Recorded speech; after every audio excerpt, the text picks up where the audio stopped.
Unfortunately, we have a foreign student, so I'm so sad that we need to speak English. Really. But I wanted to discuss just some topics in random matrices, okay? So we have, the idea is very simple. We take an operator, A, in finite dimension, so on RD, with components, okay, let's write it like this, okay? It's just a matrix, Aij. And the idea is very simple. How does the action of this operator work in typically, like for whatever values of Aij, right? So you can say like a typical operator in high dimension X. So a way to do this is just to take the Aij random, okay? Like you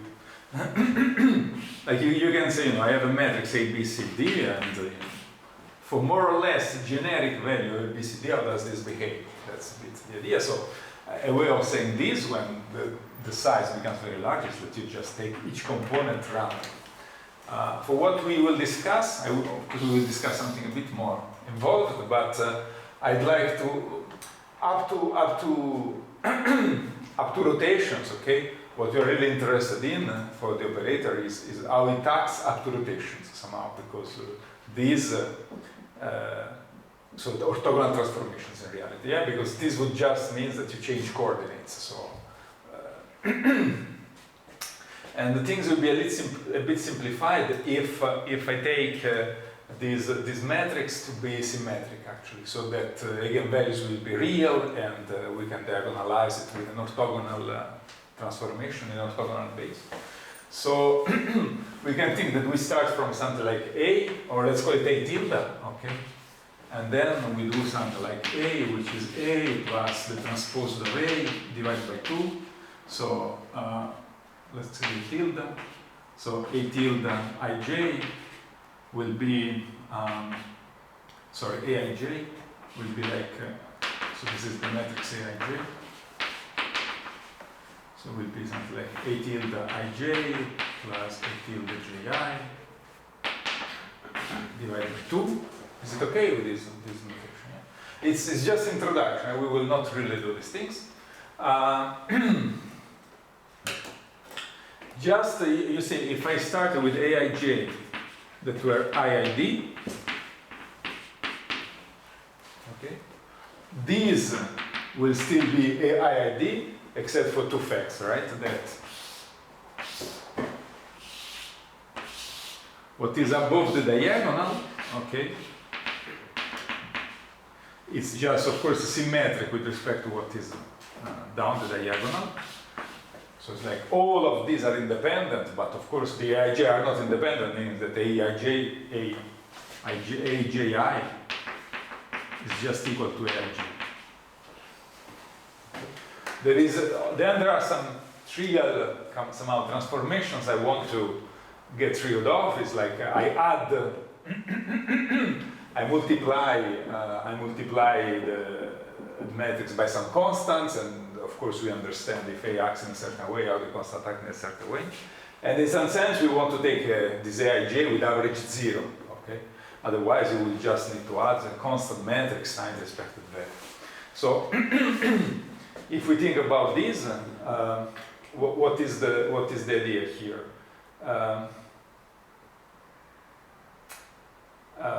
Is that you see on the what happens is that if you let's say that I start with expectation value of A tilde Ij equal to 0 and some constant variance, okay, sigma squared is the expected value of A tilde Ij squared. Okay.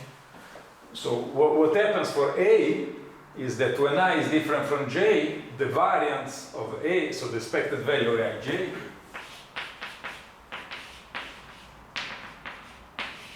will still be 0, but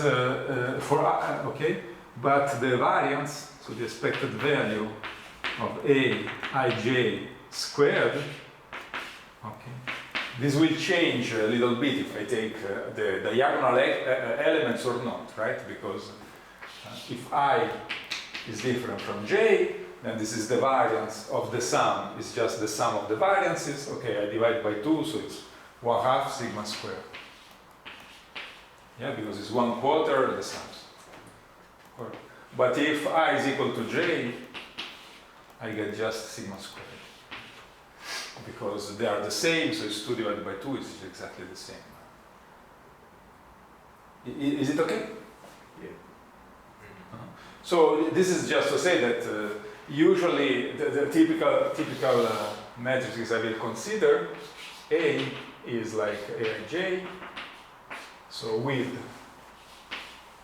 so problem, let's say problem. Okay, Aij, this matrix Aij, with Aij, IID for say I bigger than j, Aij equal to Aji, so that this is to extend it also when I is less than g. Okay, so it's just symmetric. But in general, I will take that AI are also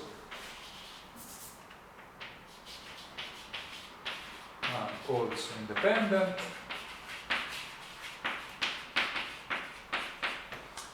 and independent of the Ij, but potentially with a different law, but possibly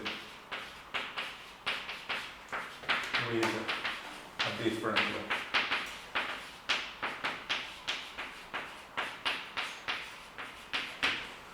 For instance, we will take some like Gaussian with the variance 1 and some with variance 2, exactly because of some reason like this.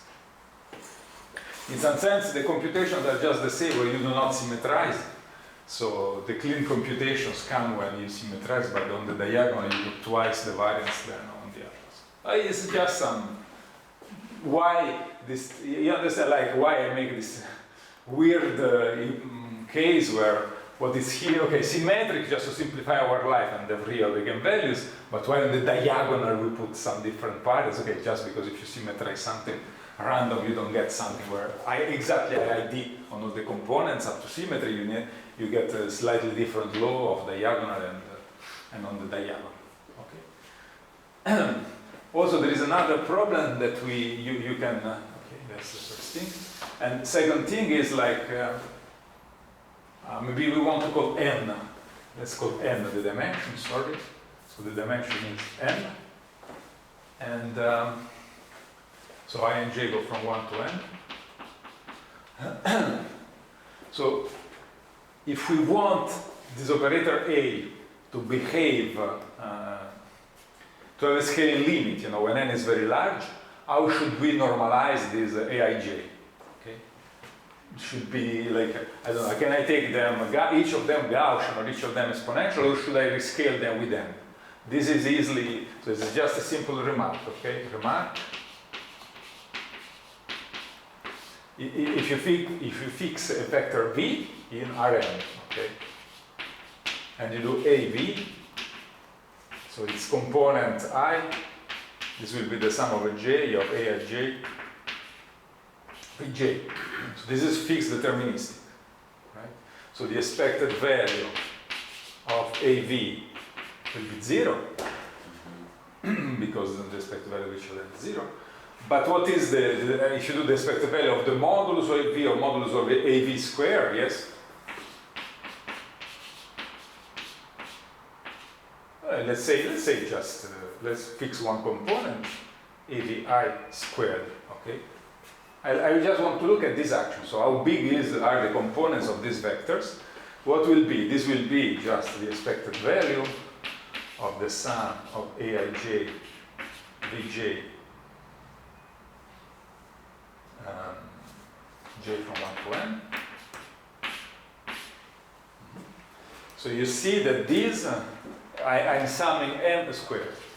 So here you can think into different things, that this Vj is over, each component is of order 1, or you want to make the norm and the norm of this of order 1 is not important. If I want this to be of order 1, okay, when n is very large, I cannot take this sum to diverge with n because this is square by central limit theorem asymptotics.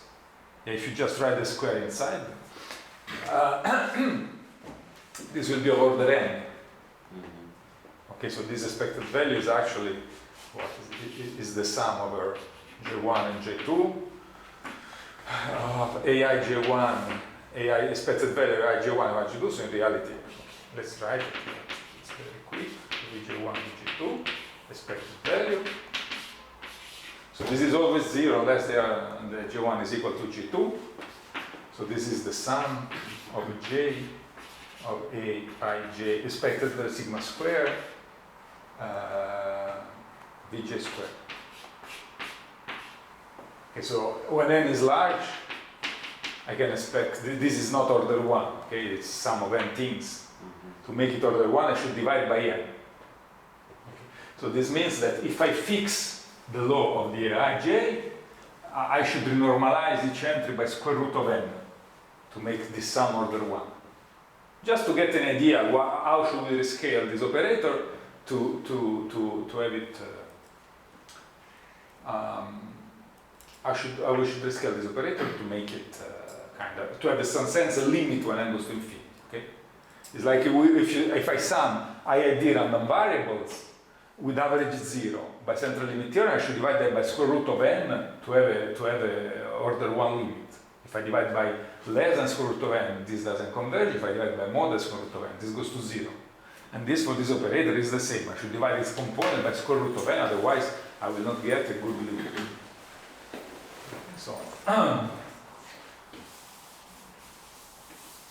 okay. So instead, we can call this X, okay, Xn. This will be a matrix with entries Zij of square root of n, where the Zij are fixed and don't depend on n. Their distribution doesn't depend on n. Zij are I and D, except for Zij equal to Zji, and possibly Zai, so they are independent, and Zai may have a different law.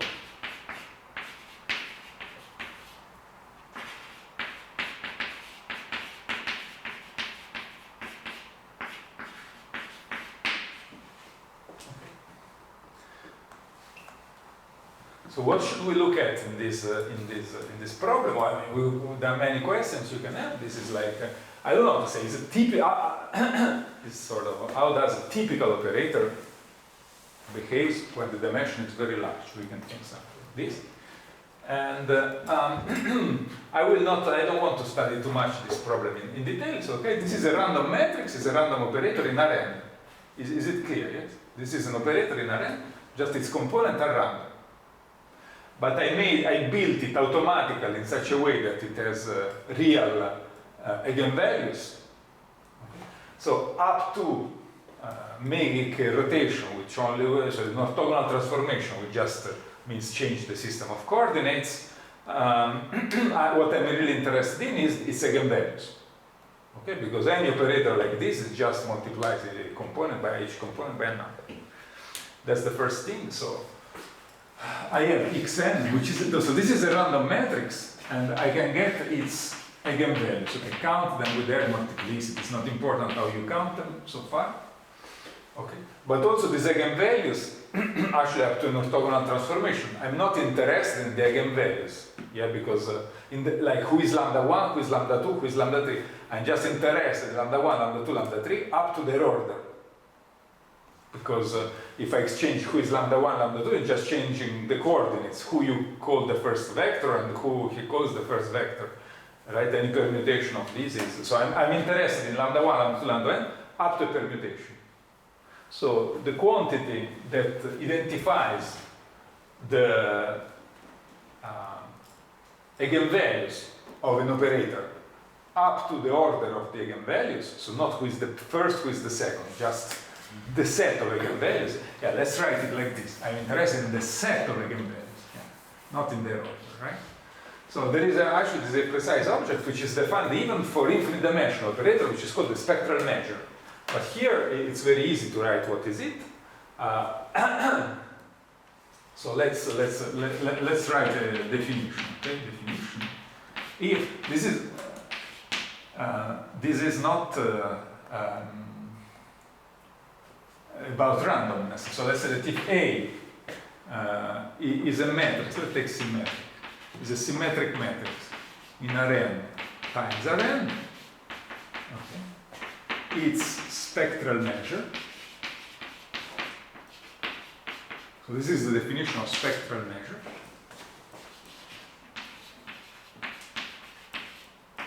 Is a probability measure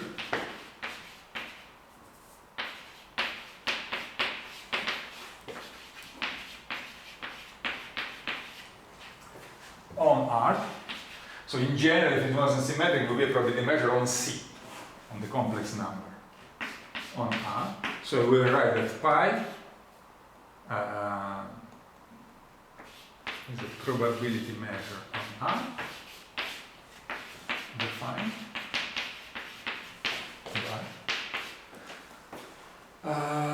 pi m is just 1 over n, the sum from 1 to n of delta over lambda I, where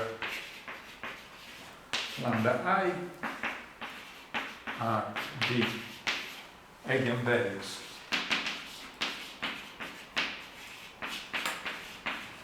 of A counted with multiplicity.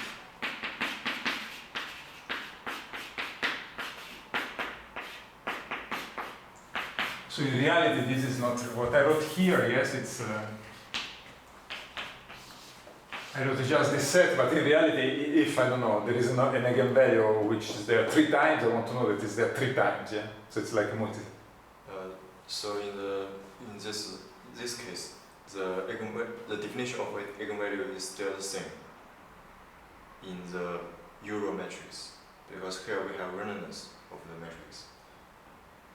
So if you take a matrix, not important if it's, so if you take an operator, okay, it's not important if it is random or not. You can define this. Okay. Okay. So if this was random, this would be random. Yes. Okay. So this spectral measure is just a function. You take an operator, it gives you probability measure. Suppose that right name for this object is empirical spectral measure. Because spectral measure is some object that construct to infinite dimensional operators. Yeah, I mean, you can always define the spectral measure of an operator, right? If. Yeah, but spectral measure is something like operator. Right, but it's operator value measure. Yeah, but infinite dimension is exactly this object. There is, okay, it's true, but in finite dimension you can include as much information. This contains exactly the same information. Okay, but as I remember, the spectral measure is operator value measure here. Yeah, but it's like. So you can also include the eigenvector in some sense, but this is not real. No, this is really the spectral measure will be the same. Say, if you take a compact operator in infinite dimension, which really has eigenvalues, this is the spectral measure. It contains exactly the same information. Then you can consider that is is this times the projector along the associated eigenvalue. But it's okay. Let's call this a spectral measure. Empirical. This you would also call the empirical measure of the lambda I. But it's okay.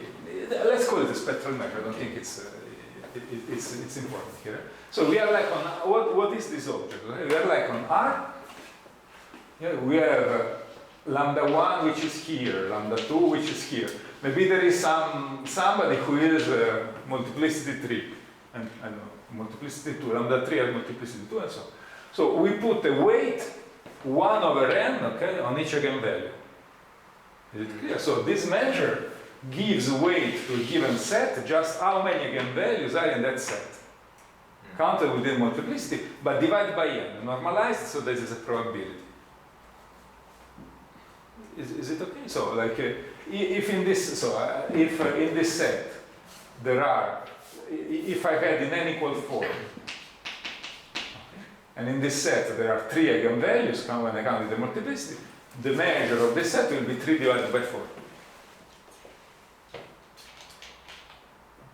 So how much information is in this object is exactly the same information that was in the eigenvalues counted with their multiplicity up to reordering, yes, because this measure is invariant by permutation. So I know just the value, where is each eigenvalue, but I don't know who is the first, who is the second, who is the third. Okay. Is this clear? Who is this probability measure? Yes? Yeah. So I will always write integrals in this way, yes? So if mu is a measure, let's say probability measure on R or whatever space, and you have a function measurable, yes? Mu of f means just the integral of f in the mu. Okay? So this I don't care if it's discrete, continuous, just measure theoretic integral, okay? Mu of f. So pi n, so this is just notation, yes?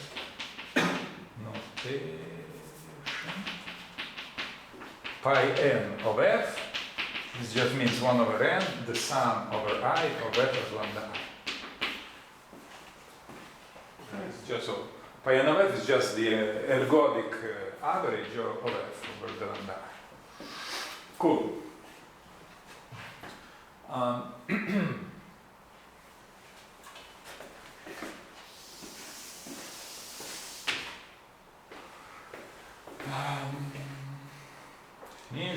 Definition. So what we want to understand is, first thing, I will discuss this very quickly because I want to make a more complicated in reality problem. So we want to understand how Pn behaves when n becomes very large. Okay. Of course, if I just fix an operator, okay, Fpn. Now I take this operator. If this operator is random, okay, pi n is random. So what I claim is that with very large probability, when n goes to infinity, pi n will converge to a deterministic probability measure. So it's a sort of law. This is sort of a law of large numbers. Okay. Or if you want, equivalently, for each function f, this sum will converge to some number. For each function f, if the operator is random, lambda I is random, so pi n of f, which is the sum, is random.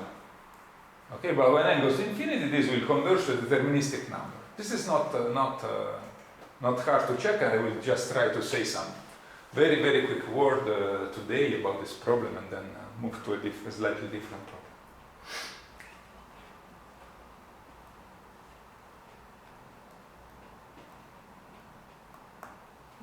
Is it okay?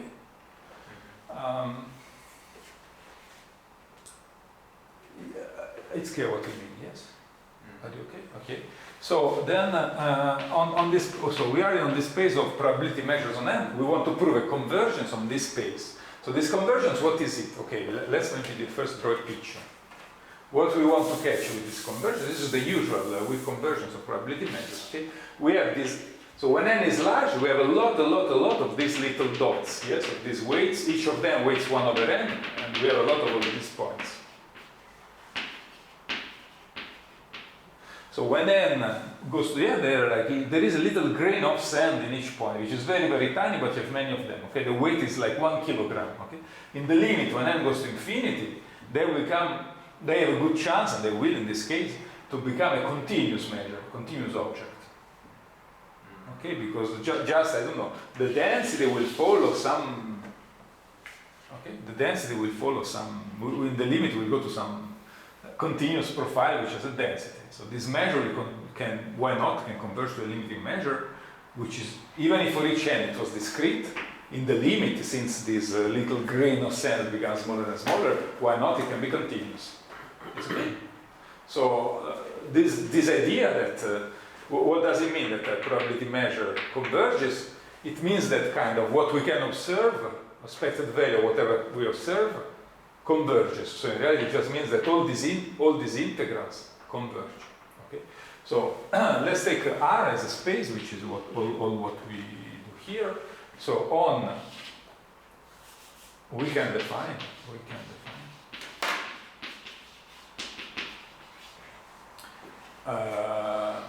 the distance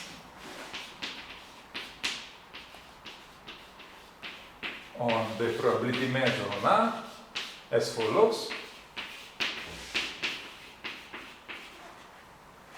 Fix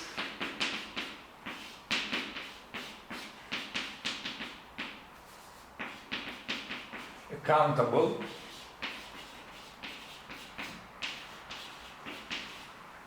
set, countable family of functions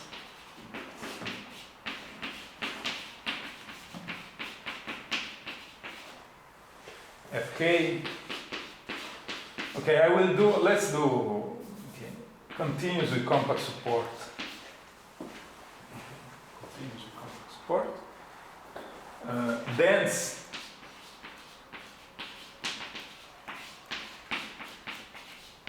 it's clear what is CC of R?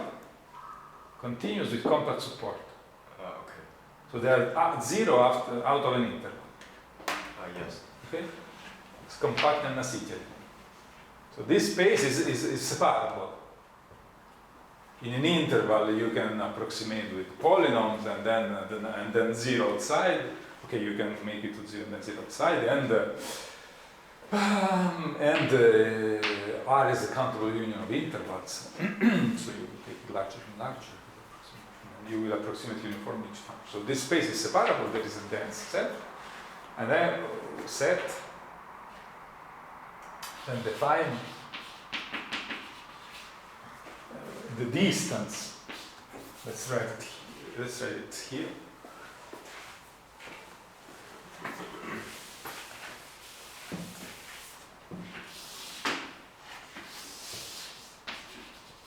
The distance between two probability measures. Okay, this is just the sum from all the k in n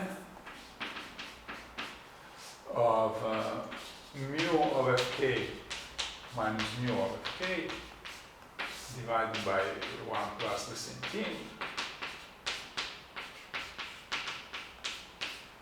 2 to the minus k. This is just a quick way to define this distance, but in reality, okay, the exact value of the distance depends on the choice of function, but the topology this distance defines is always the same no matter who was your set fk that you use to define the distance. So this is a simple, okay, this is our distance on probability measures, okay? But there is a simple remark.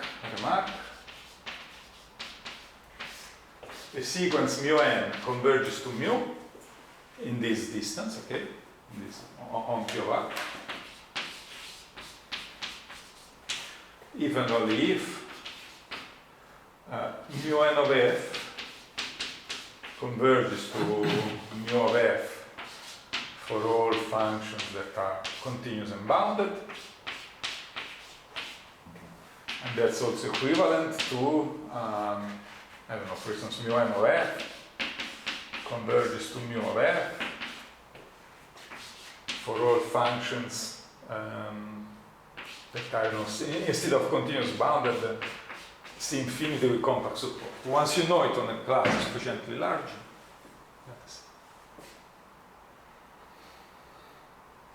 okay, this is the usual weak convergence of narrow convergence, the more accurate. This is usually called narrow convergence.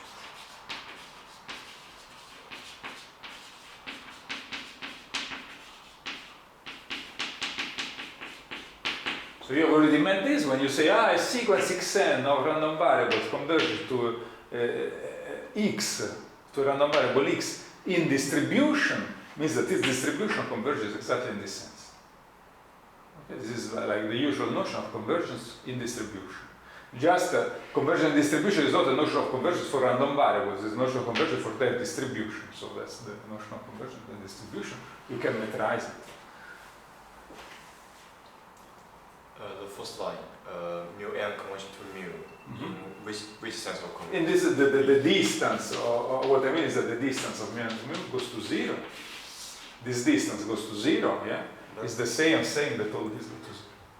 But this distance depends on your fixed fk. Exactly, that's exactly what I was remarking before. Yeah, this distance goes to 0, depends on the exact distance, depends on fk. But the topology it induces does not depend on the choice of the fk. Yes. So if you are close or not, if mu and mu are close or not, so okay, the distance exact value depends. You change fk, and instead of being 3/4, it becomes 1/2. But then you take a sequence, okay, if this goes to 0 or not, does not depend on the fk. Why? Because it's exactly asking. Okay, if you take a function f, you can approximate uniform with the fk, so if this is true for each fk, this is true for each f. On the other hand, if this is true for each f, it means that the first n of all these terms go to 0, and what remains is just the remainder of a convergent sequence multiplied by some number less than 1.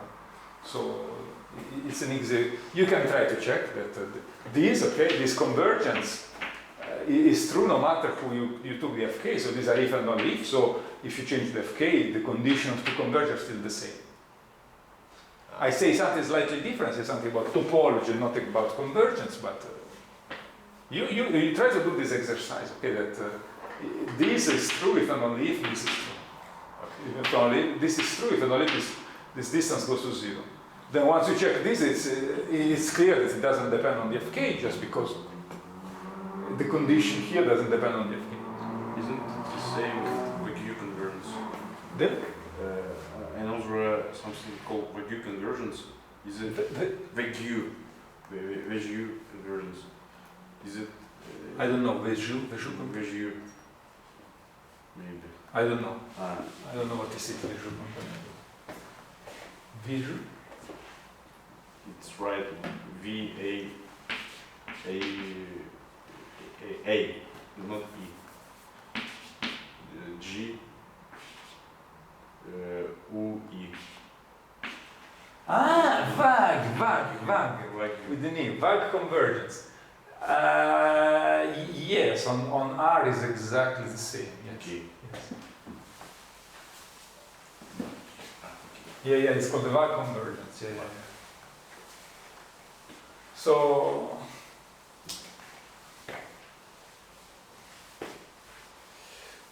if you were in a compact space, this is the convergence of measures, dual of continuous functions. Yeah. Then if the space is not compact, there are slightly different relations. Okay. Let me also say that if let's do a simple remark also. If mu n of the function of the integrals like x to the k d mu n of x converges to the integral of x to the k in the mu of x for every k, okay? Then it's true that these are not bounded and compact supported, but you see, if this all converges for all k, it means that this integral cannot be, take k even, okay, so x to the 2k, it means that this integral cannot be too big, like with the, when n goes to infinity, it converges. So like you control all moments of mu n, and so this means that up to small errors, you can always kind of make a cutoff and go to a continuous bound or continuous compact. So like if all moments converge, okay, of the random measurement. So this is a stronger, this implies, okay, if this is true, then mu n converges to mu. Okay, this is a stronger condition in some sense. It doesn't tell you just that all integral of all continuous bounded functions converge, but it tells you that all integral of continuous function with at most power growth converge. Because then by linearity you can approximate on a compact space, compact set any continuous function, and outside you control. potential flows. Okay, so this is a stronger condition. You are saying like all polynomis, of course by linearity all polynomis converge, expected value of all polynomis converge, so it's like all continuous functions plus, but not bounded even with the power root at infinity. Okay, so this is a stronger condition actually than this. It's actually this plus mu n control mu n, mu n is sort of uniformly in n bounded moments of all orders. So, okay, this is not so important, but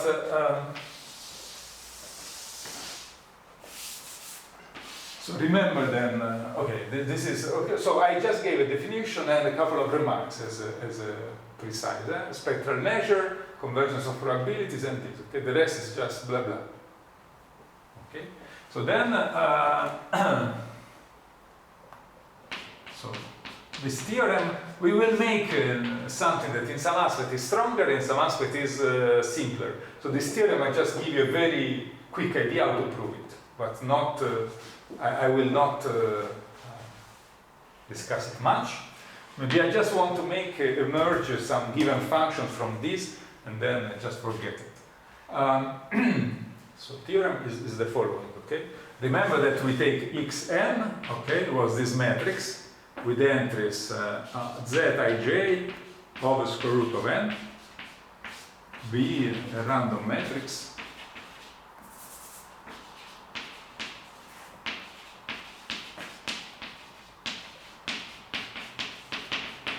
as before. You remember what does it mean? As before, it means that it's symmetric.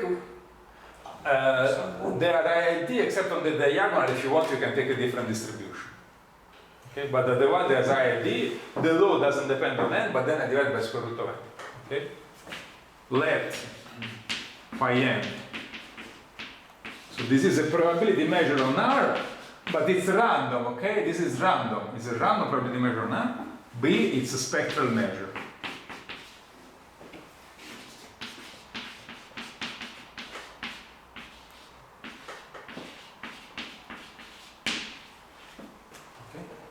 Even if you don't like this notation, let's go with the spectral measure. Then pi n. Let's check what does it mean. Yes, converges in probability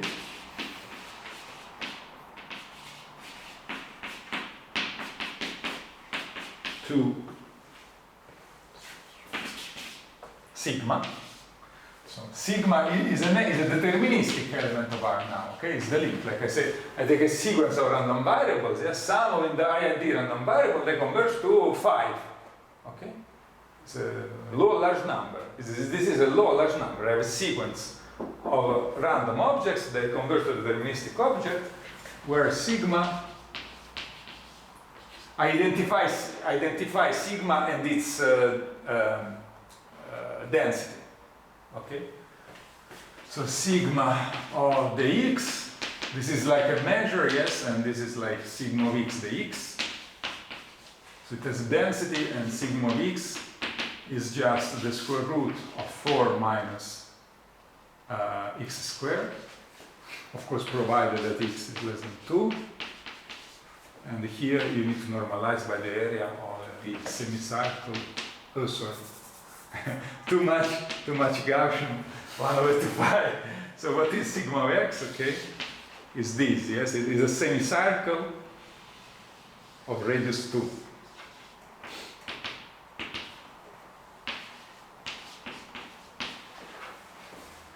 So, what is the idea? Okay, when you take n very large,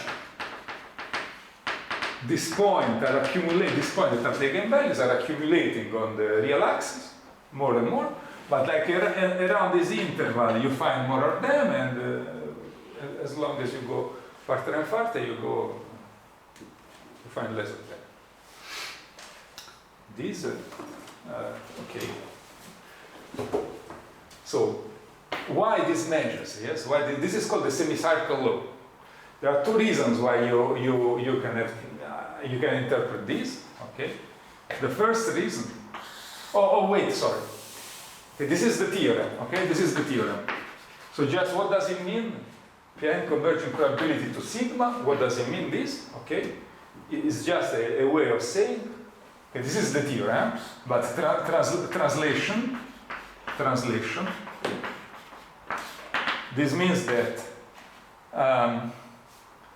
the limit when n goes to infinity of the probability that pi n, the distance between pi n and sigma is bigger than epsilon, okay, is 0 for every epsilon.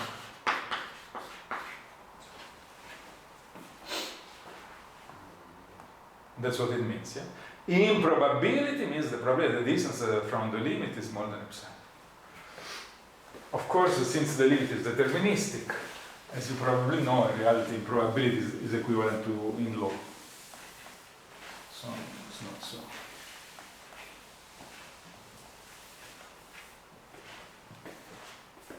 And actually, or equivalently,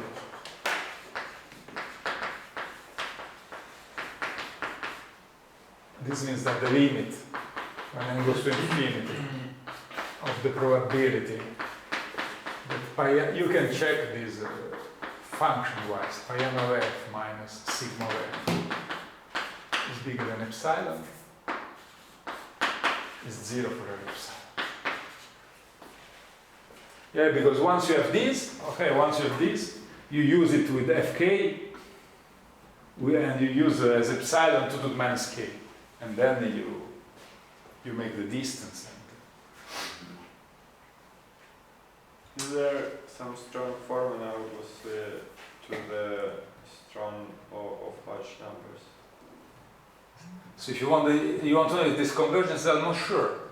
Yes, It's true. It's true it's almost sure. If we will have a second moment infinity, yeah. But it's more. This is quite complicated. This is quite complicated. So so why is this complicated? Because this is a low large number, the limit is deterministic, yeah? So this is an ergodic sum, 1 over n f of lambda I. So you expect that there is indeed some low large number and there is some, so it should be true almost surely. But here you see there is the square root of n hides the fact that there is some central limit theorem behavior. And central limit theorem is not true almost surely. That is only true in not even in probabilities. It's true only in distribution. So so in reality, okay, if you have enough moments, if you have enough moments, you do the same as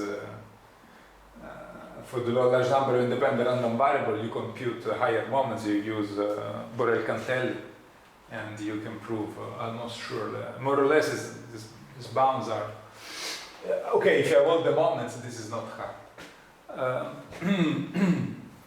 Otherwise, it's of course if only the second moment is true. We discussed this. This is very, very hard if you assume that this random variable Zij, the expected value of the square is finite, but no more than the square. Then this becomes very, very hard. So I think this proof of convergence. Okay, sorry. Yes, sorry. I forgot the main hypothesis here. Actually, the theorem, like I wrote, is true. Okay, so as before, we assume that the expected value of Zij is so I will not prove this theorem, but I will give a quick. So just next, I discuss. Okay, it's clear the statement first. Statement of the theorem. What the theorem says. Yes. Yes. Yes. Okay. Then Then let's discuss the strategies. Next, we discuss, because it's not about this that I want to make these few lectures. We discuss the strategy. So I just want to get a function out of this, the strategy of the proof, assuming that the expected value of Zij to the k is finite for every k and ij. So ij just means the diagonal of the diagonal, okay? So why is this easy? Is this easier? Because in this case, the strategy of the proof is that you just prove the convergence of all the moments. In this case, so we prove it. In this case, not only this convergence is true in this weak sense, but it's true, so against every function. It's true against any function that doesn't grow more than polynomial. Okay?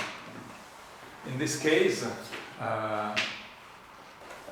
one can just, it is enough. It is enough. So it is always enough, but in this case it will be true. In other cases it may not be true. It is enough to prove that the limit, when n goes to infinity, of the probability that, so let me write it like this, that pi n against the function xk, x to the power k. This is a bit ugly, yeah, because I should write like, when I write pi n of f, I don't write x, right? So this is like, but you understand what it means, yes? It's like, so this just means the integral of, of x to the k in the pi n of x, yeah? So it just means the sum of lambda I to the k divided by n. So it's just the trace of the matrix to the power k, of the matrix to the power k. Okay? This minus sigma of x to the k, okay, modulus bigger than epsilon is equal to 0.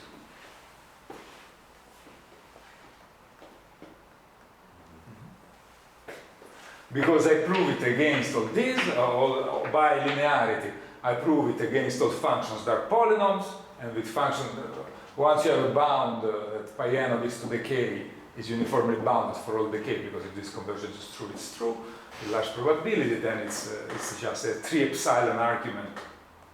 You understand what this means? 3 epsilon argument? Yeah. Yes. A minus b is less than. No? Sorry. Okay, then it's by approximation. It's not hard to check that this implies this. What we wrote here. If I know it for all the moment, then I know that they converge. Okay, so I can do the same improbability. This is a standard.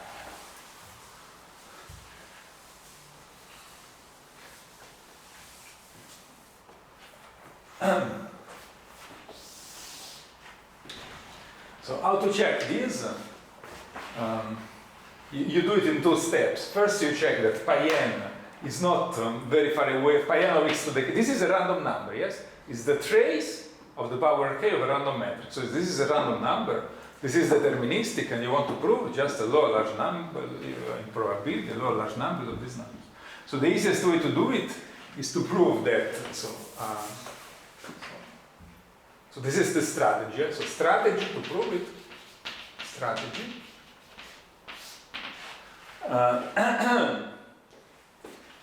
You prove 2 things. Yes, that the limit when n goes to infinity of the probability that pi n of x to the k minus its expected value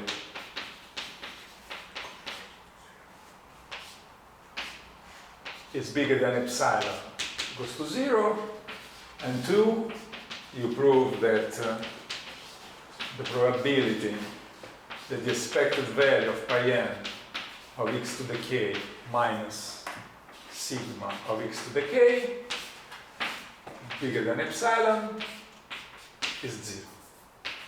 And then this probability, okay, with epsilon is less than this with epsilon over 2 plus this with epsilon over 2. So that's what I mean with the 2 epsilon argument.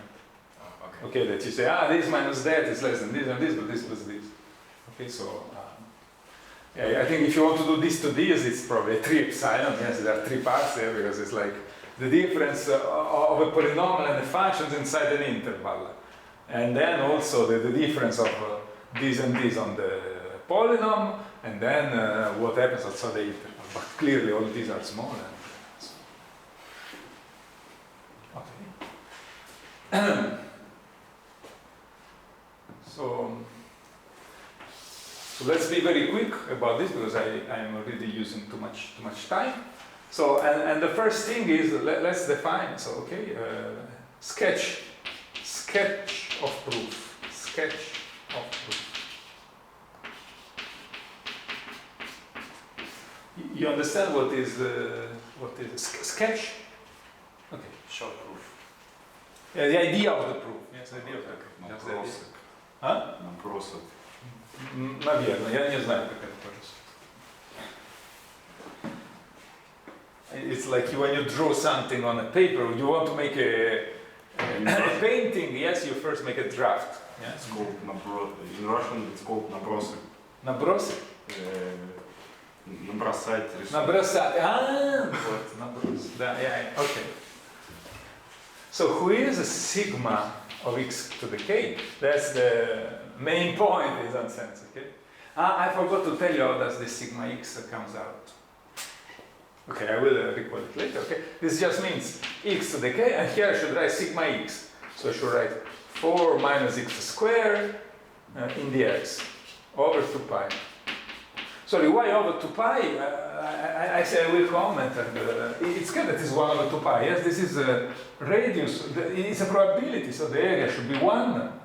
The area of a semicircle of radius 2 is 2 pi, should divide by 2 pi. So, sorry, there I was saying something and then I started to say something else, probably, I apologize. So, this integral, you probably can do integral better than me, so what you do here, you do just that x, you call it, say, the sinus of theta, okay? And then this integral, you can solve it just by parts, yes, because this will be the sinus of theta. Two sines. Twice the sinus of theta. So here you will have the sinus of theta to the power k. Here you will have a cosinus of theta, but then there is the x, gives you another cosinus of theta. So it's cosine of theta squared. And then there is some constants that depends on k, just exactly because there is 2 to the k, square root of 2 pi, the derivative of 2 sines, and so on, in the t, right? And now, okay, you can here, now it's clear that this integral, we can compute it explicitly, because you integrate, this is the 1 cosine is the derivative of this, you integrate by parts, so this some k comes out, and you get a lower power, okay? So probably you need to integrate twice by parts. So of course this is, okay, of course there is a trivial case, this will be 0 if k is odd, нечетный. Because okay, this is symmetric around 0, right? So it's clear, yes. If this is symmetric x minus x, if this is odd, the integral is 0.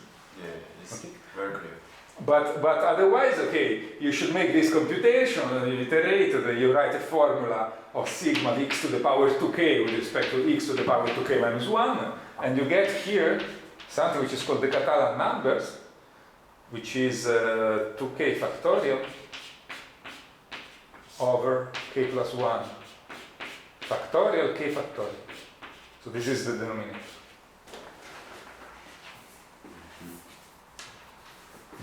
Okay, so this you can compute it explicitly, is this number. And we will come back on this for a moment. And how do you compute, for instance, the expected value of pi n of x to the k? So how can you do this computation?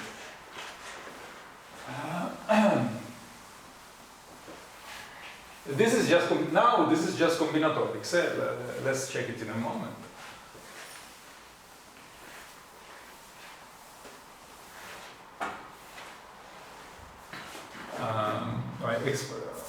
This is so we have computed the sigma of x to the k.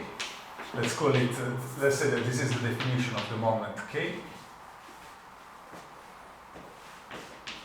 Okay. This is 0. K is odd, and this ck, the Caratan numbers, if k is even. And then we want to compute expected value of pi n of x to the k. So this is 1 over n. The expected value of the sum from 1 to n of lambda I to the k.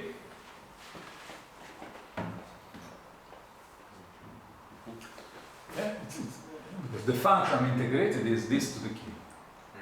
And then I take expected value. But so this is the trace of the matrix Xn. So it doesn't depend on the coordinates I computed. So what is the problem? What is here the problem in this computation? That what is independent is the entries of the matrix. The eigenvalues are not independent. They are a complicated function of the entries of the matrix. And to solve some polynomial, so these lambda 1, lambda 2, lambda n are not independent. Who is independent is the components Aij. Is it clear? Yes. So, no? I just think that if the lambda I are not independent, here is not a law of non-number, it's ergodic theory. Indeed, this requires a proof. This of course requires a proof. I say that as a theorem, and now I'm giving sketch of the proof. If they were independent, this was a class of probability 1. Yes, it's not corollary of the law of large number for independent random variable. Is a theorem. This is called the semicircle law. It's a theorem. Okay. If you take k here, you just assume that this is true not for every k, but k equal to. This is a very difficult theorem. We say this is certainly not the law of large numbers for independent random variable. The lambda I are dependent. Okay, and what I want to discuss indeed later is how they depend, because how they depend is you all take the class of statistical mechanics, they just solve a mean field problem. So you can have a statistical mechanical interpretation of this lambda. They interact, they repel each other, okay? They're not independent means that if you know that there is a lambda I here, whereas lambda j doesn't care where lambda I was. But they instead here repel. If you have many eigenvalues here, the others like to stay farther away. Okay, there is a repulsive interaction among them. Okay. So this is 1 over n, the expected value of the trace of our random matrix x to the n to the power k. And so here you write, we write this. Expect, so it's the sum over all the I1, I k, okay, K of what? minus 1. Huh? K minus 1. Because if we have a second common, there are only one index. Why? I make the trace, no? So there are two. Trace of square is just some. Yeah, trace of x squared. Okay, trace of x, there is one sum, right? Yeah. So, Okay. but also square, because okay, let's write it and it will come here. Yeah, I have to do here x, then it will be j divided by square root of n, right? Okay, let's write it. Z, I1, I2, Z, I2, I3, Yeah, because the last one, yes, this, if I put here ik, I don't know, j, this is the component I1, j of the power, yes? So to make the trace, here you have to make I1. Okay. Right? I have to sum over the cycle. Yes? Expectation. And also each of them was divided by square root of n.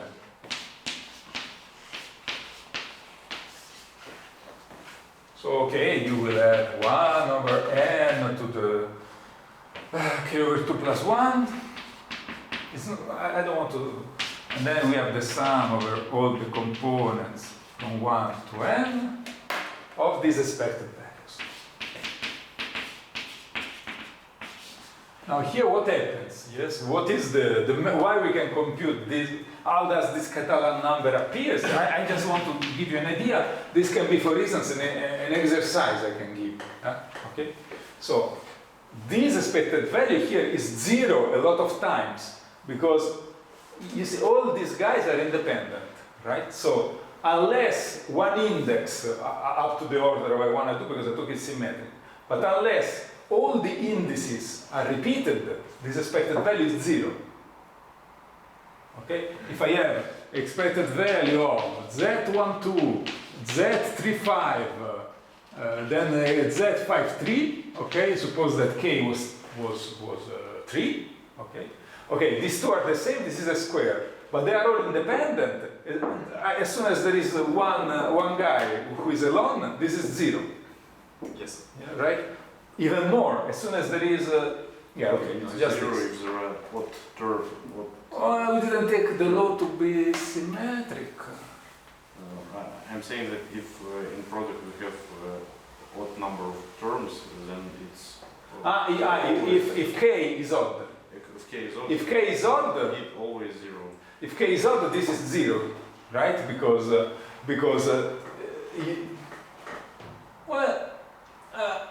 Because x and minus x is distributed the same. yeah, we didn't make these assumptions, right? So this would be true if the law of z is symmetric, which we didn't make this assumption. Sorry. Yeah, z1 to the cube may not be 0, right? Yeah. Okay. So, yeah, no, this is not true, but this is smaller. In that case, it's small. Okay, so you need to count on only these. Okay. Then you can count on all these where all no index is alone. No index appears only once. And then once you find this, almost, you see, here you are divided by 1 over n to the k over 2 plus 1. And here, this is no pair of index. Or no index appears only one. No pair. Yeah. I mean, no index of z, of course. No pair of indices up to the order, yeah, up to order, because we assume symmetric. So z12 and z1 are the same. Okay, appears more than once. But then you see here there are n to the k over 2 plus 1 and divided by n to the k over 2 plus 1. So how many terms there are where each index doesn't appear exactly twice is much less than this. Like if you want, I don't know, there are exactly n terms where these are all the same, right?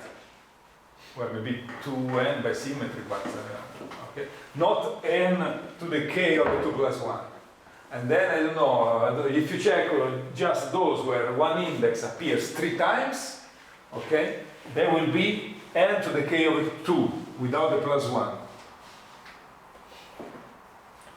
K plus 1 over 2. Yeah, okay. So okay, depends if it's even or not in reality, but because then all the others must be paired, okay? So it depends if it's even or odd. So if the k is odd, this will appear k plus 1 divided by 2, not k over 2 plus 1. So in any case here, all those that counts are these that appear exactly twice, and then you can just make a combination. So so it only depends. It doesn't depend on the moment of z higher than 2. Right? This is what I'm saying. This is roughly 1 over n to the k over 2 plus 1 expected value of the sum with pairs of indices. Each index is repeated twice. So that's why I sketch. I don't pretend that each index is repeated twice.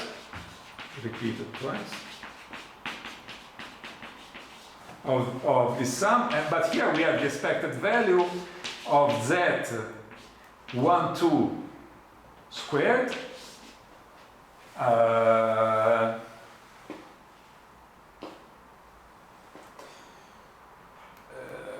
k over 2 times.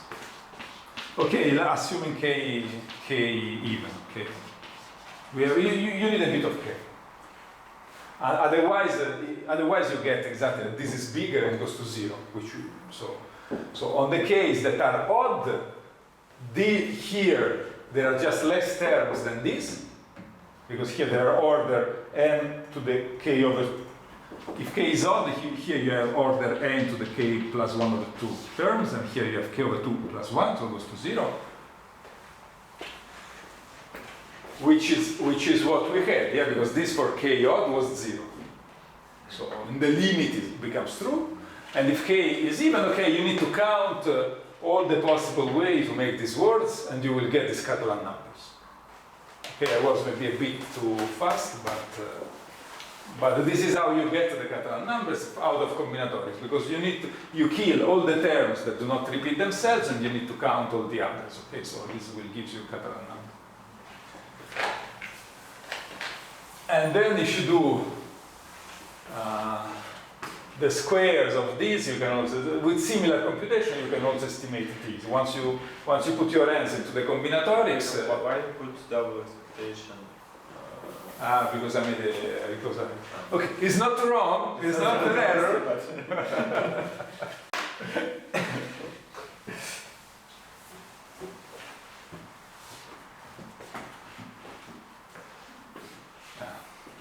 Okay.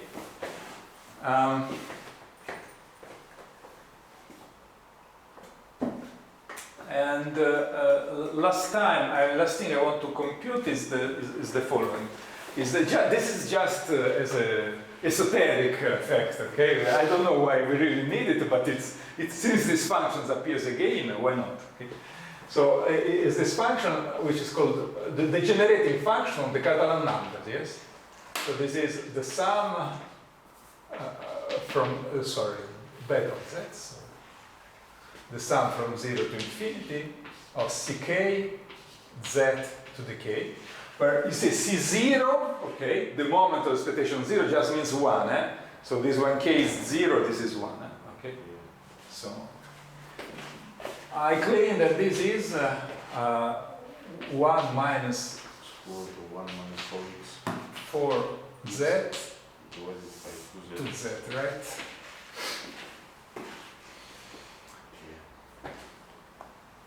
So there is a nice random proof of this fact, and is the following, yes, that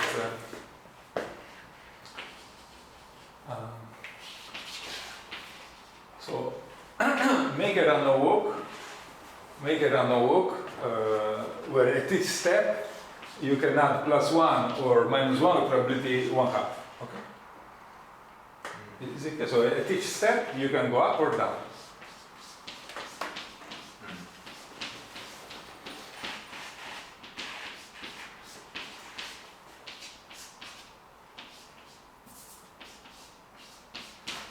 So, of course, the probability the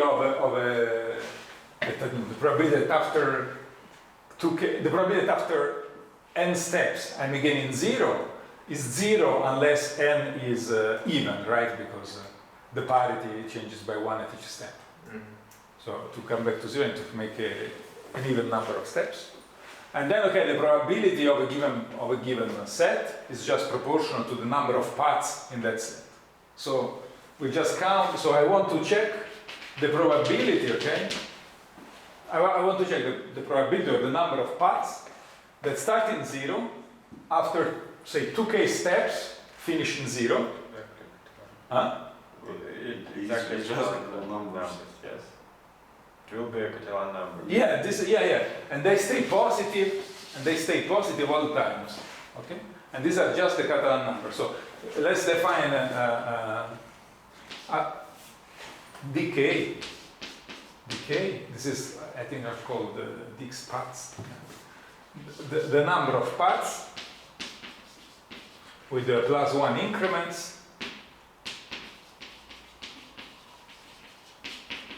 And with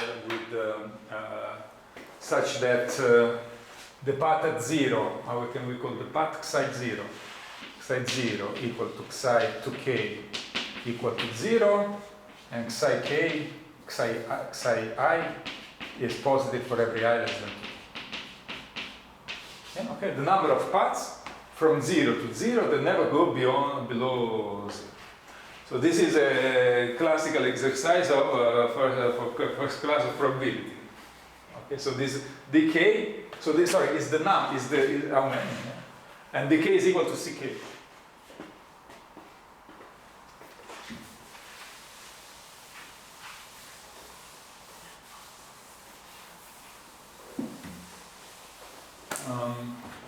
How to see this?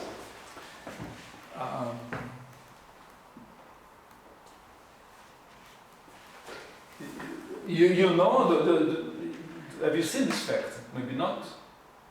You can say no, no. I know the carton number. Huh? I know the carton number. This is one of the random, the probability way to generate a carton number. Yeah, yes. I know it. So, okay, you know that this is equal to ck.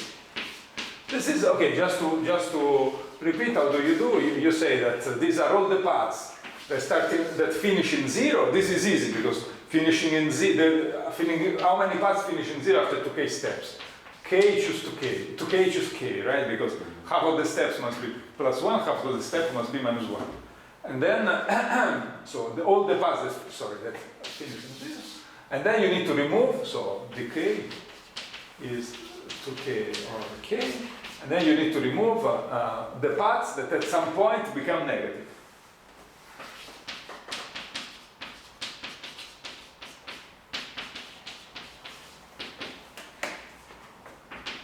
Yeah, all the paths, decay is how many paths finish in 0 minus the paths that finish in 0 and are exactly, and at some time they are minus 1.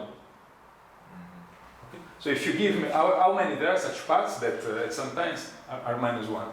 Well, if you give me such a path that at some time become minus 1 and then go to 0, okay? Then does something and at the end maybe it becomes negative again, but at the end goes to 0. Okay? I can just mirror this path at the first time it touches minus 1. Is it clear what I do? Like up to here I keep the same path, and here I just do this. So for each path that starts in 0, at some point is minus 1 and finishes in 0, there is exactly one path that starts in 0 and finishes at minus 2. Yeah, because these on all these increments, this path, the real path added 1 with respect to the point where it was minus 1. So the reflected one subtracted 1 with respect to the value where it was at minus 1. So this number here is exactly those paths that have what? 1 minus 1 plus more than 1 plus 1. So it's like this guy is 2k, choose k plus 1. So 2k over k minus 2k, k plus 1, this is exactly the Catalan number. If you do the factorial, it's exactly the Catalan number. We are running very late, I think. But Andrei told me that sometimes he held it 2 hours and a half. I will not do it, but in the past I did it. But because this is very informal. Here is the cloth, and it's not rare to do that. So the older you become, the less you do it. Since Andrei is younger, it's okay. So what the properties have these Catalan numbers? These Catalan numbers have the following property. That ck, so this is a bit tricky to do it with k, but it's immediate with this random interpretation. No? That ck, so this is how many paths there are up to that, it is the sum j from 1 to k of c, k minus j, right? C j minus 1. So why? Because if I have a path, what I'm saying that the path that go from 0 to 2k always staying positive, okay, are the sum of all the paths that for some j they go from 0 to 0 in 2j steps.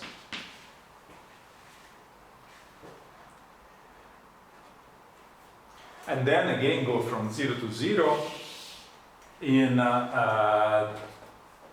2k minus 2j steps.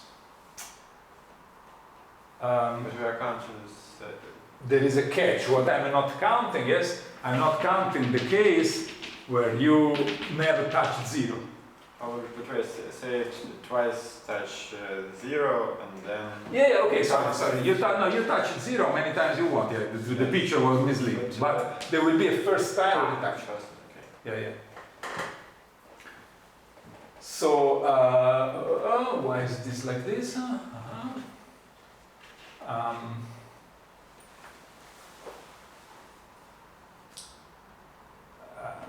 So this is C k minus j. How many after you touch in j you touch? What I need to say?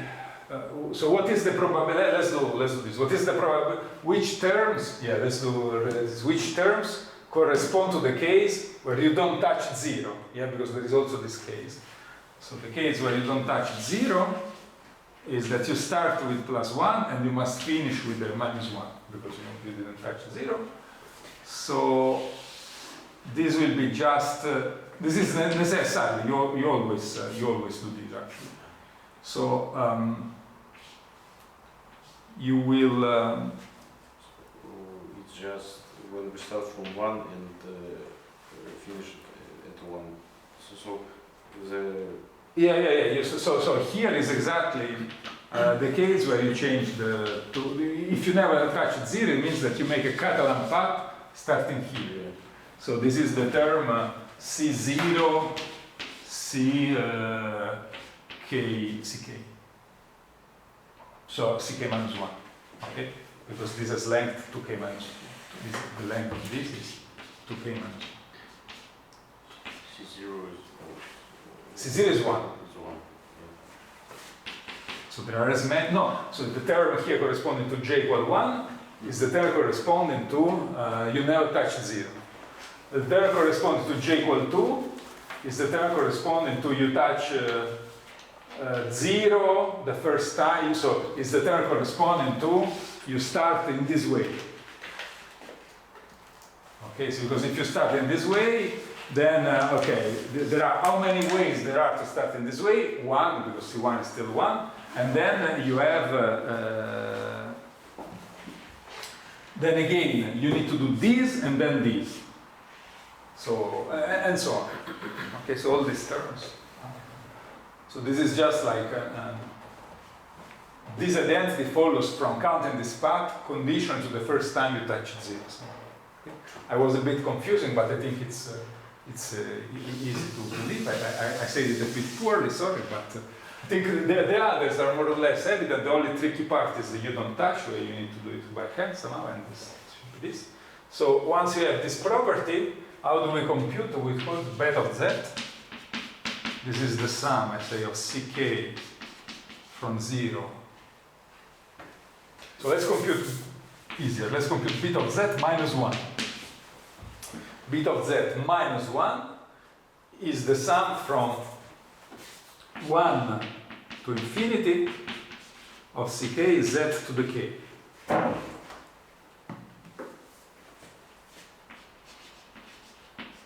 Because the term k equals 0, I put it in this minus 1.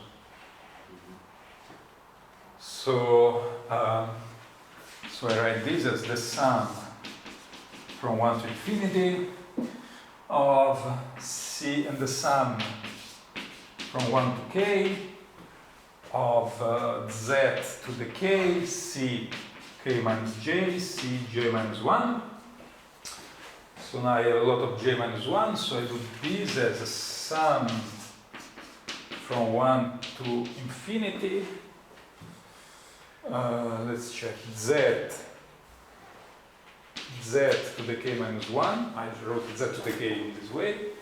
And then I change j from 0 to k minus 1, c k minus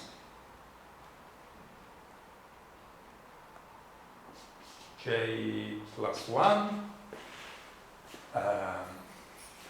cj. Okay, I should have done I should have changed k.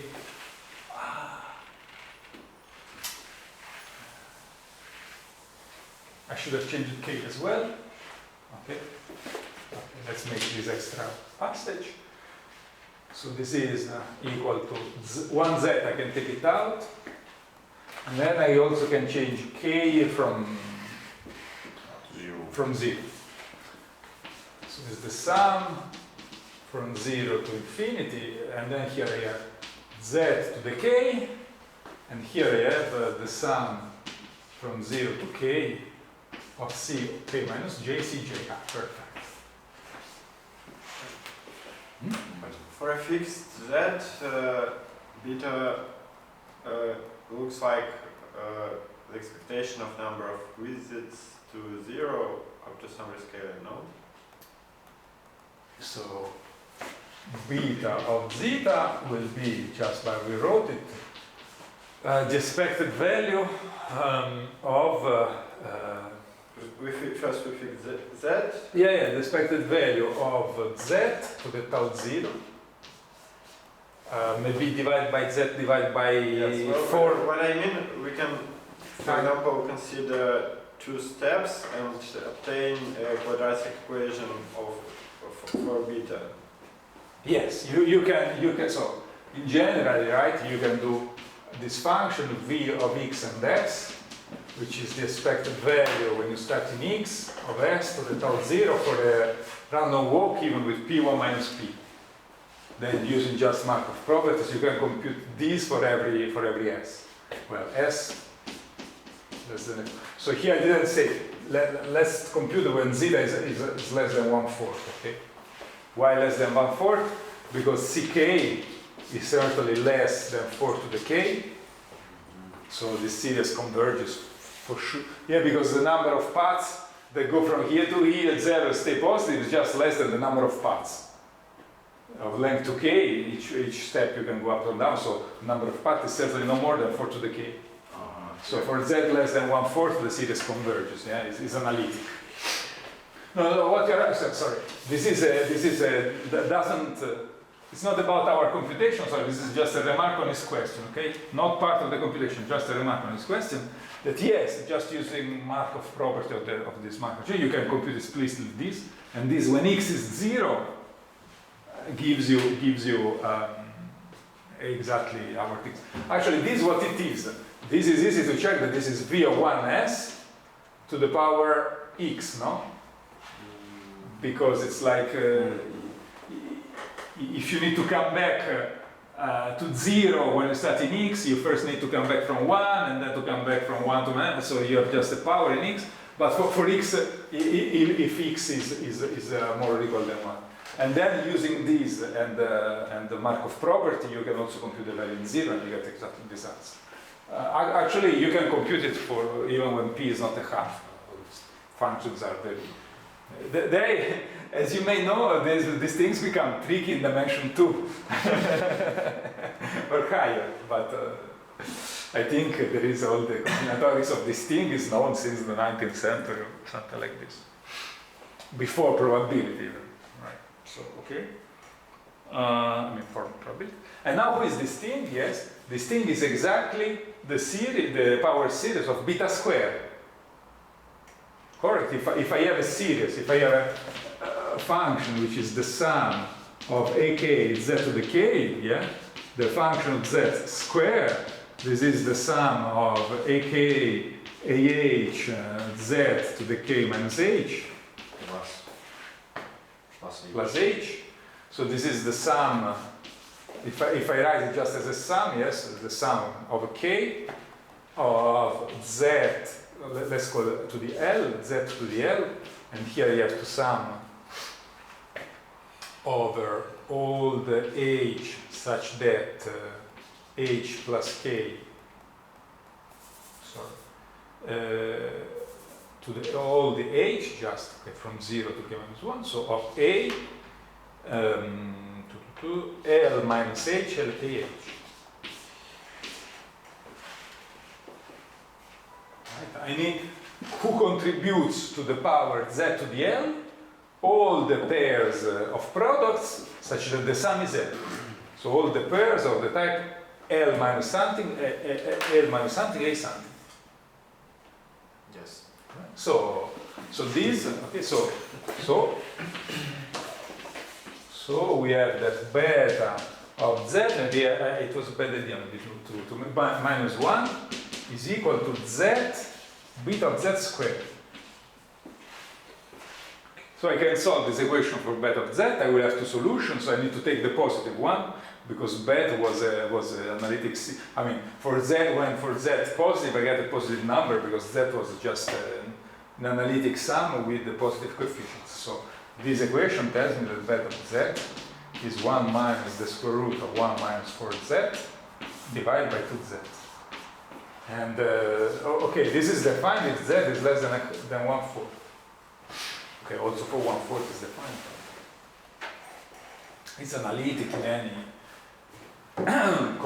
any open set containing its exponents.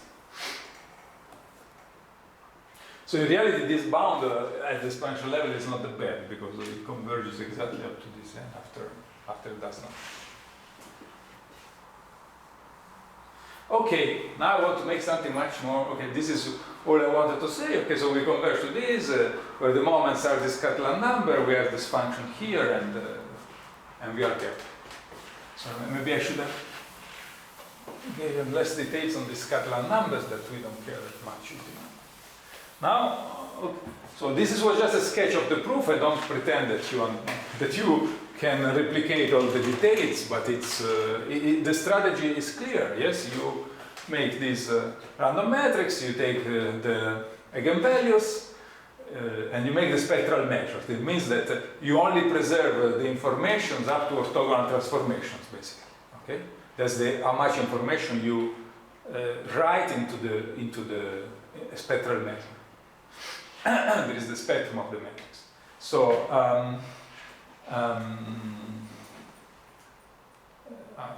Okay, so you have this spectral measure, and then you want to know how this behaves, and then it goes to infinity. Okay, how do you compute this? Computing, instead of computing how you converge against any function, whatever, you just make it converge against powers. Okay, you compute the moments, and you check that they converge to the moment of this semicircle law. It's called this one with square root of 4 minus x squared. So you just check that the integrals of the moment converge to the integral of the moments. Now the integral of the moments for the random matrix, you check first that their variance is small in some sense. So they concentrate around their expected value, and then you check that the expected value converge to the Catalan numbers, namely the moment for the semicircle law. And this holds because you just write this trace. You notice that this is just the expected value of the trace of this random matrix. And in this trace, there are a lot of the trace, no, but the expected value is very, very often just 0, because they were IID with the variables, with the entries of the matrix were IID with expected value 0. So every time one component is there alone, the expected value of the whole contribution to the trace is 0, and therefore, okay, then in this sum for the trace, the case where there are many repeated components, the component repeats many times, 4, 8 times, whatever, okay, this gives a positive contribution, but there are very few such terms with respect to the terms of just the pairs, where each entry appears just twice. And so you see that it just depends, so this limit of these moments just depends on the variance of the entries. Not on the whole distribution in the limit. In the limit, when it goes to infinity, where all these higher order terms become much smaller, give a much smaller contribution, the limit only depends on the variance of each entry. A bit like the central limit theorem, yeah, where in the limit you don't care what random variables you are summing, you just what it matters is only the variance. Here is the same, okay? And so no matter, this is important, no matter how we started, you always get the same limit, which is the semicircle law, no matter what is the original distribution of the Aij. Is it okay? So why the semicircle law appears, okay, I could have also started with A, which was Aij, without doing the symmetrization, just they are all IID, really IID, okay? In this case, the spectrum will be complex, not real. Okay? And what you get is that the limit is much simpler. It's just a uniform measure on the circle of radius 2. Okay, it depends how you normalize, but in this case the spectrum is complex, so the spectral measure is a probability measure on C, and when n goes to infinity, it converges to deterministic measure on C. Yeah, it's clear, yes, it's like constant, the density is constant of the square and 0 on the sample and 0 otherwise.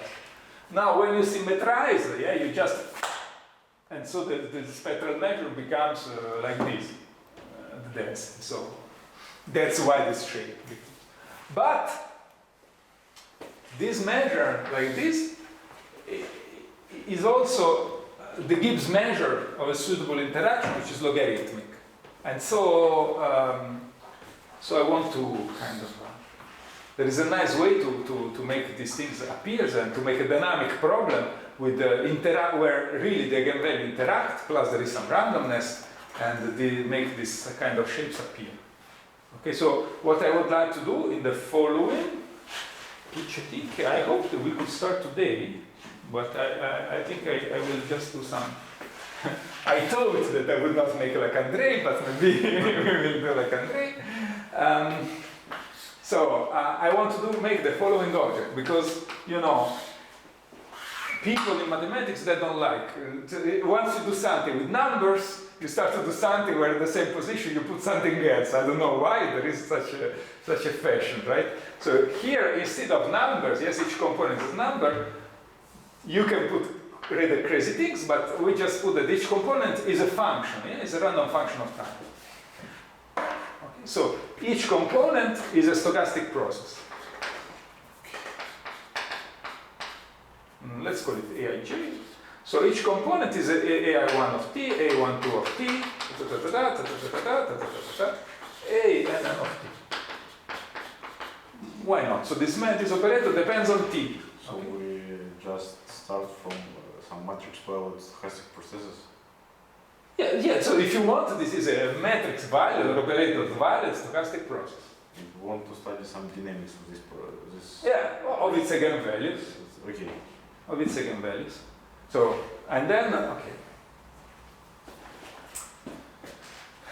So, you know Brownian motion.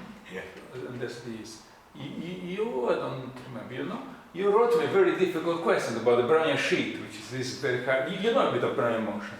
Yeah, my bachelor series point. Huh? Bachelor series. Okay, oh, perfect. So. He sent me very hard questions on the first question he sent was it's quite a delicate object, this Brownian sheet. Yes, it's like Brownian motion when time is multidimensional in some sense. Not Brownian motion. So it's a random surface. It's a random surface, exactly. Which the correlates. Yeah, exactly. It's called a sheet. Like. Yeah. Cool.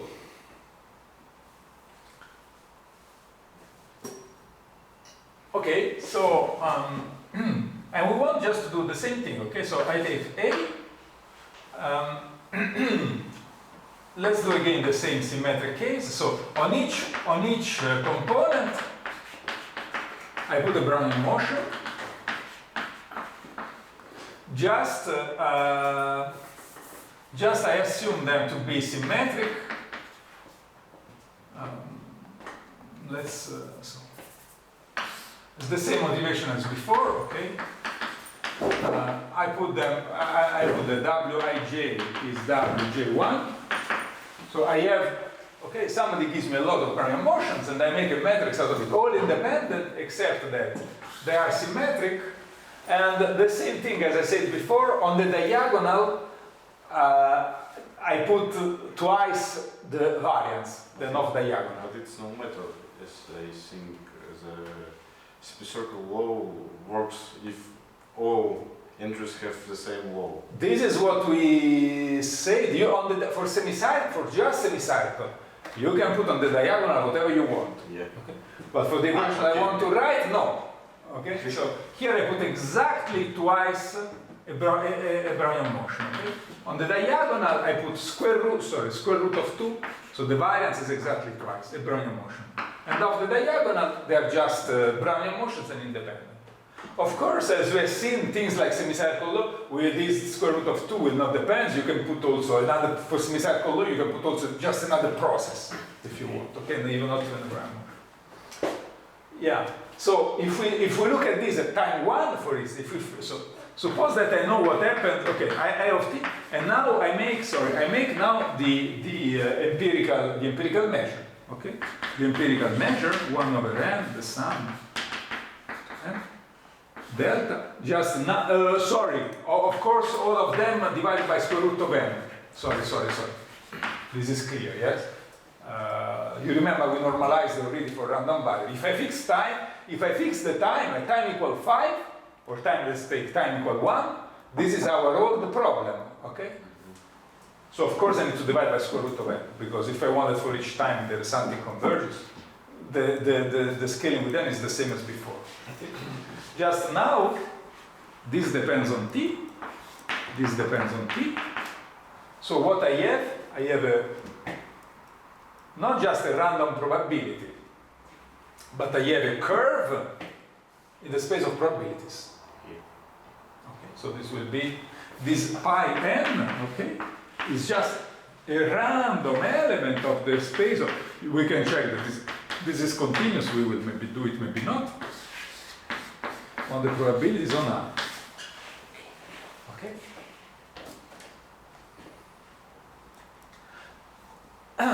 If I just understand what happens of this curve when n goes to infinity, okay? Sorry, topology is weak. Topology is weak, yes. Here the topology is the one we defined before.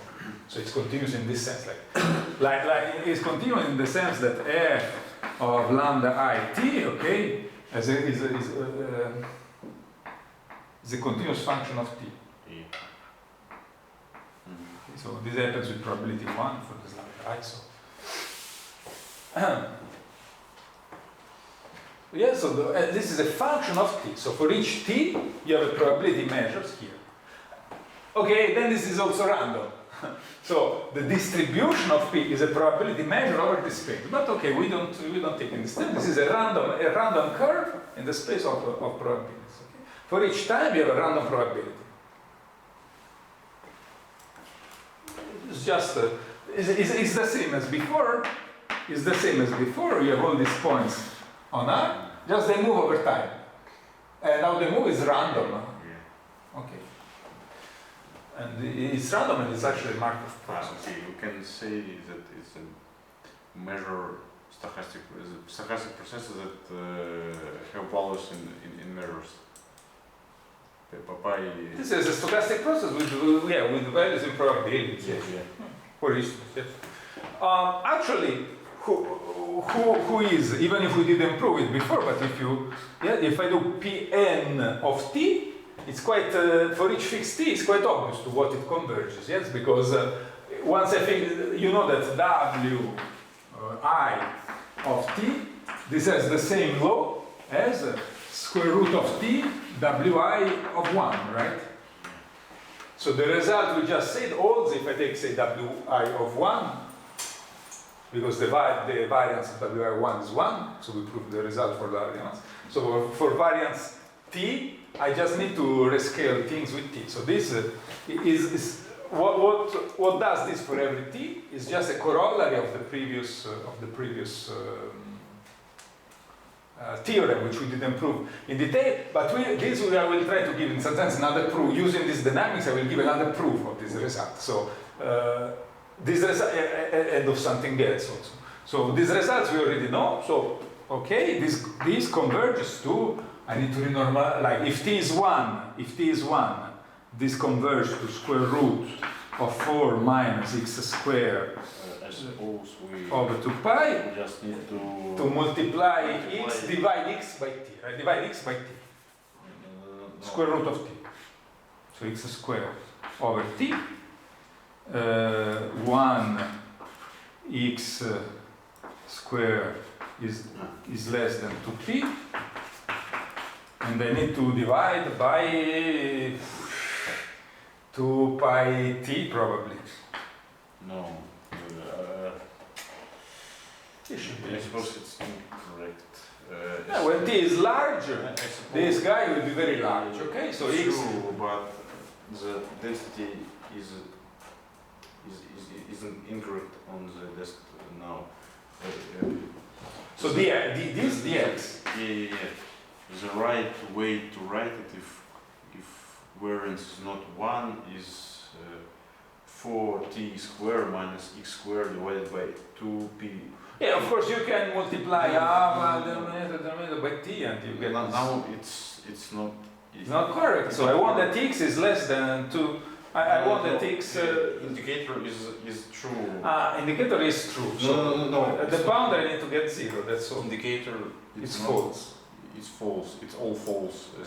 40. 4t squared. 40. X less than 40. Now it's good. So.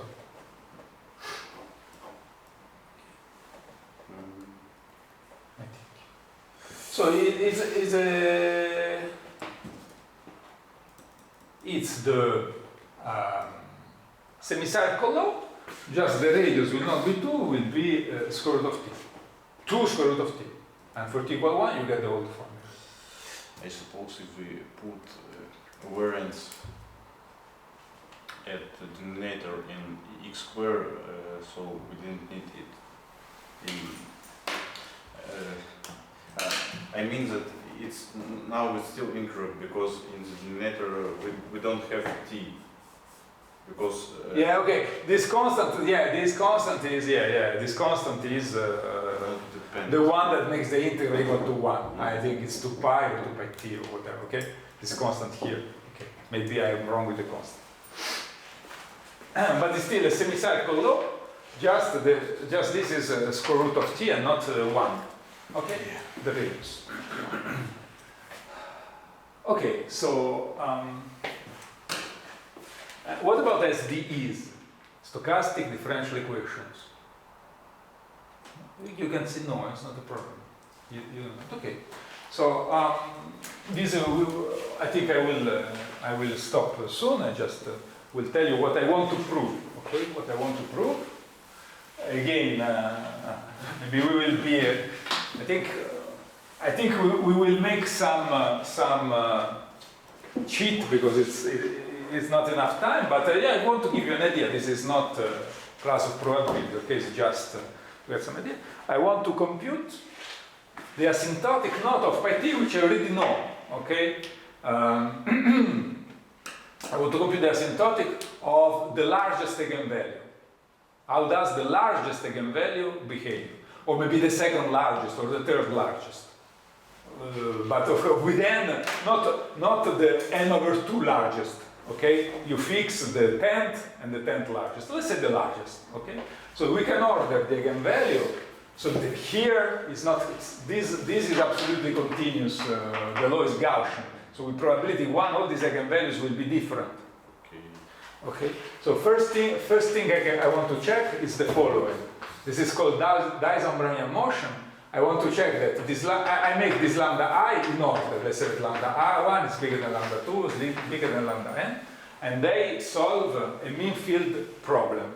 It means that lambda dot I, okay, the derivative in time, is 1 over n, the sum over j different from I of 1 over lambda I minus lambda j, plus 1 over, so here beta is 1, n b dot I, where these are also Brownian motions. They are nothing to do. If you want, they are functions of the original Brownian motion, but they are not our original, these are other Brownian motions, okay?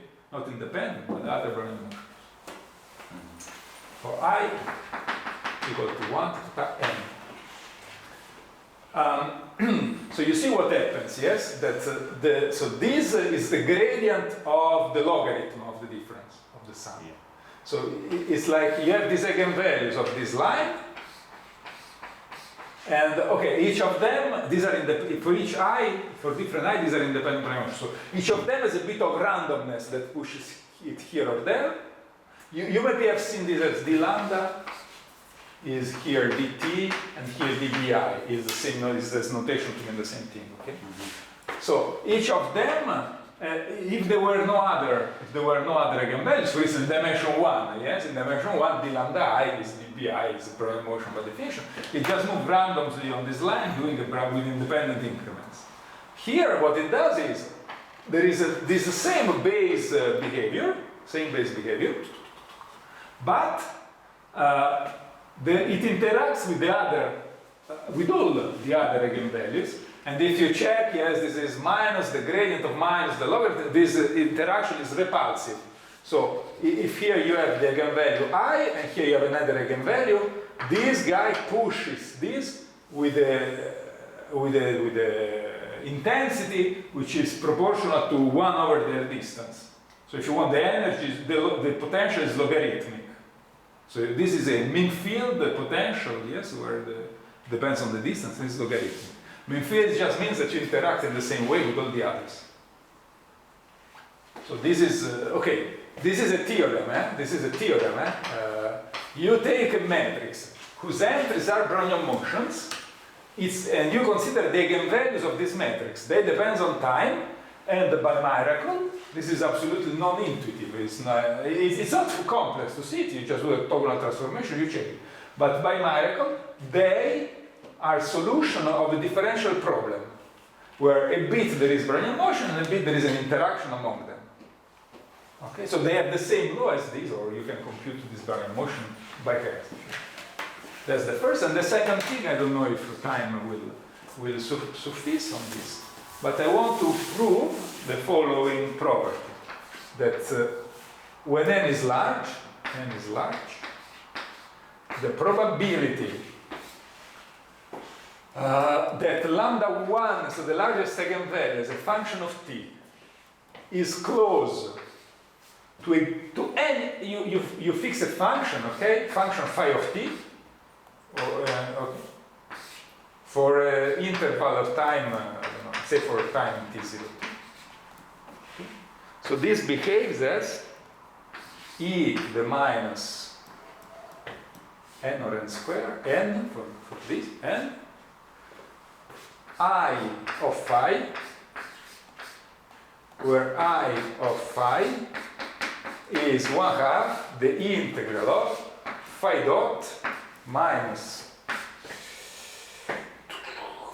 so it's the same thing as the beta, so it is phi minus the square root of phi minus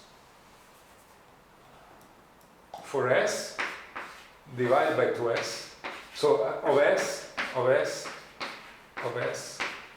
squared in this.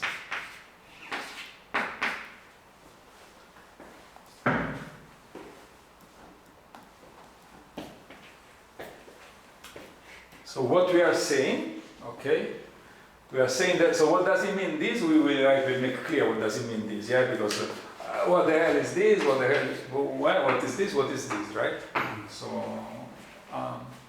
So this means that when n goes to infinity, you take 1 over n the log, and you make this to be closed, but okay. So this tells you that if phi is the solution of this ODE, so if you solve phi dot equal to this, so deterministic. This probability is roughly e to the minus 0, because here I'm integrating the square root 0, if you solve exactly, yes? If I take as phi the solution to the ODE, phi dot equal, let's call it psi. Psi dot equal to psi minus, you see this is a bit this beta function we computed before. If I take the solution to this equation, yeah, for psi equal 1, this is exactly that function, the generator. If I compute the solution to this equation, I get 0. This I of psi is 0. Because it's an integral of 0. Okay? So the probability that lambda 1 of t is close to psi of t is e to the minus 0, is 1. When n is large, lambda 1 will converge as a function of time to the deterministic limit, which is psi of t.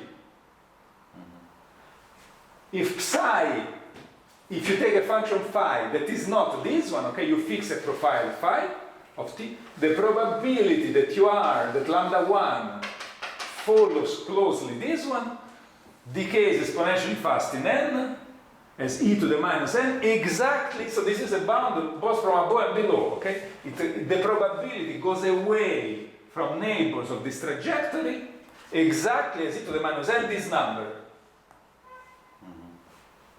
Okay? You can also write it like this if you want. This is equivalent to say that the expected value of e to the n, any continuous function of lambda 1, so this means a continuous function of the whole path, okay, on C, for any continuous function f, this is equal to e to the n, so what should I write?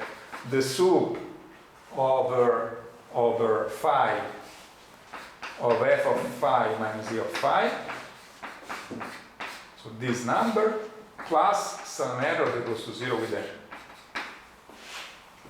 So, it's called large deviations. It's a detailed way to give the asymptotics of some random variable. So I want to give you an idea how to compute the asymptotic probabilities of the largest eigenvalue of a random matrix. Okay? And we do it when these things are Brownian motions. Just this, and I stop. This gives us in particular what, so if I know this of this object as a function of t, I know the same large deviation principle when I fix t equal 1. Okay, here there is more information than for a fixed time. So in particular, I know the large deviation of the largest eigenvalue of a matrix with Gaussian entries. Okay. However, while you did a bit of Wiener chaos, no, with Andrei, I think. So one way to prove the semicircle law would also be to you prove this theorem. So you know the limit of pi n of t for every t. So you made the semicircle law for the Gaussian, because if I check this theorem at time 1, I have the semicircle law not for every random variable, but for the Gaussian. And then I estimate the difference of pi n of t from any law to the Gaussian using this Wiener chaos approximation. For this, I think you need four finite moments. I don't know if okay, you were not. I think you are the only one who took Andrei's class. But okay, if the moments of the entries are finite, there is a way of saying that this is not very different from Gaussian, and so you could compute like this. So in reality, this case is not more or less general than the general semicircle law, looking at Gaussian, as long as you just look at pi n. But if you look at lambda 1, in particular the large deviation of lambda 1, this will depend on the law you use to compute. Okay? You can make the same example as if you do 1 over n, the sum of n independent random variable in Rn. The law large number doesn't depend on the law of this as long as the expected value is finite. But if you try to compute the probability that this guy is close to some number n and you want to write it as e to the minus n I of m, this I of m of course will depend on the law of the xi, not just on their variance or the expected value. Okay, it encodes more information. So it's less in some sense it's more detailed but less universal. While the semicircular law is more universal but less detailed. This gives you exactly the asymptotic, but it's not the same. Yes, this function depends on the law you would consider.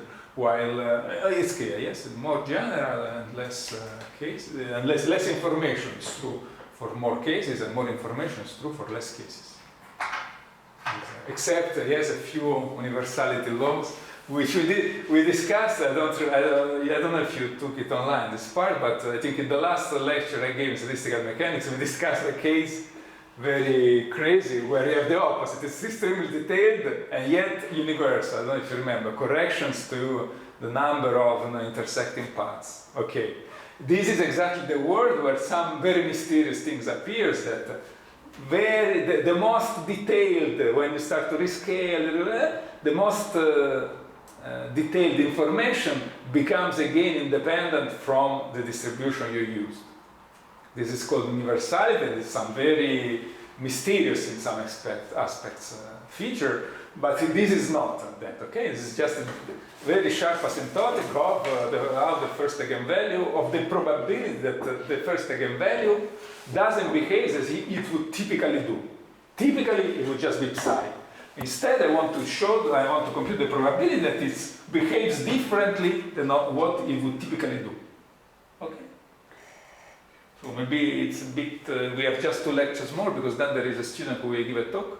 Maybe it's a bit ambitious to make this to the end, but I will try to, maybe we will not make all the proofs, but I think we will. So I will pretend that 1 over x is a smooth function, which I think is, yeah, more or less is true. I will pretend that 1 over x is smooth, as a minimum. As a minimum, I will pretend that 1 over x is a smooth function. But non-smooth functions are interesting where they make, here you can treat it as it was, so it's not interesting to make all the technical part. Okay, that's good.